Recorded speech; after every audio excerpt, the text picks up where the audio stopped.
Welcome to Travel Market Life, your companion for industry insights and professional business development. Travel Market Life. Join us by webcast, video or podcast. Hello and welcome to Travel Market Life. I'm your host Ryan Haynes, and today's show, the mice are back, how proposals are changing.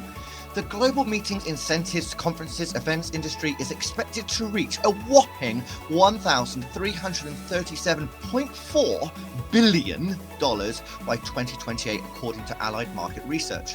From the latest London Convention Bureau data, the city has seen 52 new hotels openings, that's 7,632 additional rooms in the past 2 years. And hotel investment into the UK capital remains strong, with as many as 439 hotels already in a pipeline. Now that is just London, let alone other cities across Europe and the world.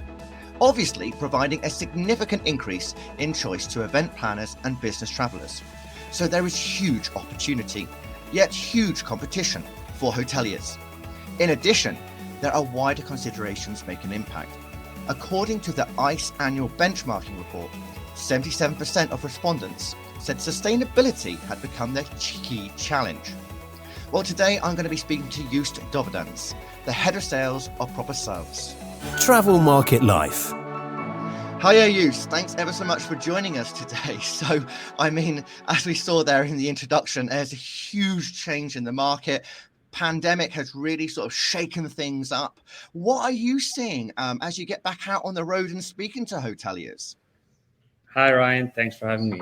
Yeah, looking a year back from now, it couldn't be more different almost. It's great to see how meetings and events have returned. It was really a big question mark if people would be willing to meet. And of course, in the end of the day, we do see people really want to meet.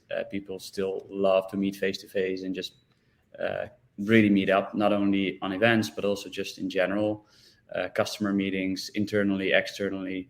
So I think it's great to see that people want to meet up again. When you look at the booking process, you do see that still there's way shorter lead times where people would book half a year, 2-3 years out. In the past, now it's a matter of weeks or months. So it's really important that hotels are able to respond to that shorter lead times. And I also think that people did discover more remote destinations compared to city destinations. In some places, we still try to avoid cities a bit and the really busy cities. So that is good for more remote destinations. And in general, the rise of virtual tours, hybrid events, really came up, I think, which is a great development and definitely it came in and it grew way faster because of COVID. So that is a good development.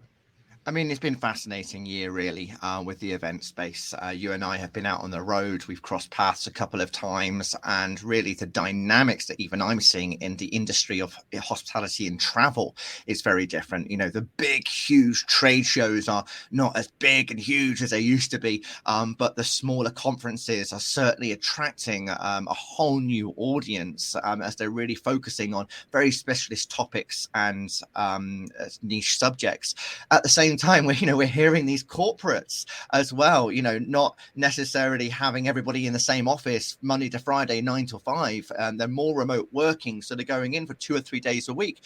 Now the way they're now hosting their corporate gets-togethers is more as away days or away weekends to bring everyone in one space. So it sounds like, there's so much more opportunity there for hoteliers to be able to consider.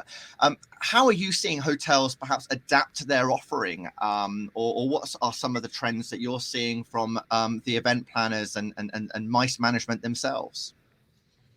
Yeah, I think you're right to say that there's fewer events, but the value per event is higher. So there's people invest more in each event. Also internal meetings. So because people don't come together 5 days a week from 9 to 5 in an office, companies host internal meetings more, and they want to have people coming together once in a while for just brainstorming sessions or things like that.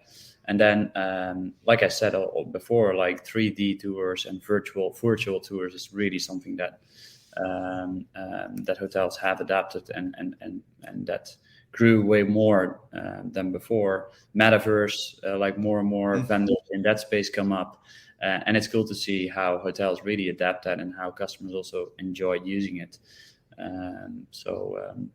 Yeah, I think a more virtual experience in combination with more internal events, I guess. I mean, it has been interesting, the rise of the metaverse and some of the applications for the hospitality industry in particular. We see the likes of Matterport and Hotel First really bring that to life a lot more, especially for event planners to be able to explore the hotels, the offering, to see how it's suitable for different types of meetups, etc. And I guess that's really helping the decision-making process as well as the planning process. But as we alluded to at the beginning, just London alone, there's a huge amount of investment with new properties, and they themselves are going to be equipped with probably the latest technologies and systems and processes. So digitalizing this engagement with these MICE bookers is so important, isn't it? I mean, where do you start with sort of like addressing the challenge that we've inherited over the last few decades when it comes to traditional event planning? Yeah, good question. And I think something that for many event planners and hotels is a pain. Like they don't really know how to move away from the manual and the labor intensive process of booking MICE and groups. At the moment in Europe, still 70% of MICE and group business is booked offline, so via email and phone, causing a lot of back and forth over email, taking a lot of time for sales teams. And I think the first step is really start collecting the request in an online format. So have a widget on your website to be able to really pull that information into a proposal straight away. So you don't have to do that manually, and also then use an interactive format. So instead of using static PDF documents or whatever, where for every little change, the customer has to reach out to the hotel has to respond to it manually, which is not only labor intensive, but also super time consuming. Like the customer is waiting a lot.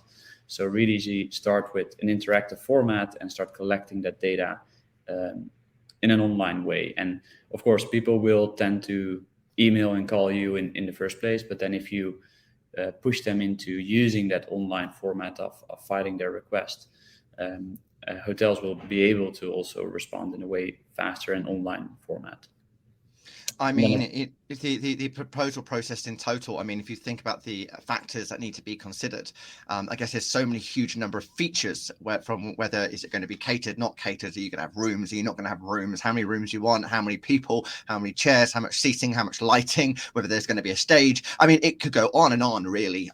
So, I mean, there must be a need as well to really, for even the event planners themselves, to really be thinking about what's the purpose of this and why are we doing this? And for hotels to really understand that from the outset.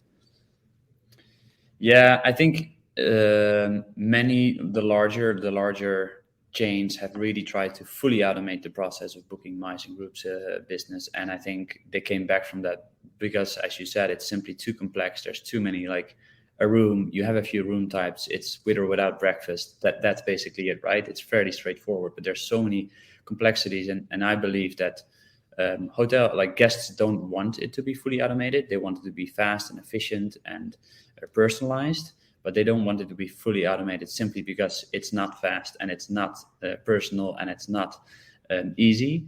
So I think moving into a semi-automated way where you get to receive that information in an online format, enabling the hotel and the guest to really interact in a different and more digital and quick way. Would really help. Adding different communication channels like web chat, whatever it takes, whatever your customer uses, to make it easier for them to respond to the request or to the proposal. I mean, are you finding as you sort of engaging with hotels that, it's not just about making sure that there is this a digital channel to make that communication live and available, but also there is this need to adapt thinking and processes within the hotel so that it is more efficient? Yeah, of course. Like in the end of the day, I think hotels are afraid that they're gonna make a change in the process, which their customers won't like, and that their customer will like move away from them because they're offering something in a different way. And like, of course, it's resistance to change that we see everywhere, right? But I think in the hotel industry, it's a bit more than in other places. And I think it's important that hotels are bold enough to make a change and to offer things in a different way.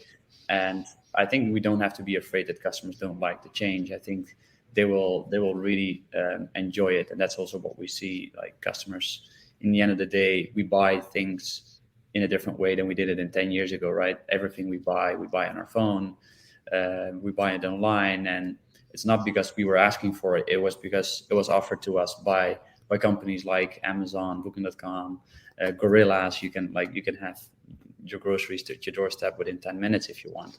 And it's not because we wanted it so badly, because they made it possible. And I think hotels can make it possible to their customers without having to be afraid that the customer doesn't like it really. And we are seeing huge challenges for hoteliers, particularly from a talent recruitment retention perspective, shortage of staff, having the right sort of mentality mindset for today's digital age. That I guess it's also making it an environment for hotel salespeople to really enjoy and to thrive in, more importantly. So where are you seeing hotels making the savings within their teams and operations? And how are you seeing this reflected in the organization of sales teams? Yeah, yeah, it's super relevant still. Hotels are struggling with staff shortages, and I think one of the things is really start qualify. Like one of the pains with the current process of booking Meissen Group business is people don't really know what they're responding to. Like it's really hard to qualify a lead if it just comes in via an email. You don't really know. What is the likelihood this is going to become business? Currently, conversions are relatively low. And I think if hotels would be able to qualify that lead in a better way from the start, they would know where to focus, and they can be way more efficient in focusing on the ones that have a high likelihood to close versus the ones that are not very likely to close. And for that, you would have to really start collecting data, move into a place where you get the requests online, so that you start collecting data about the type of customers, the type of requests. And I also think start doing that before there's going to be external companies doing it for the hotels, like what happened in room distribution, right?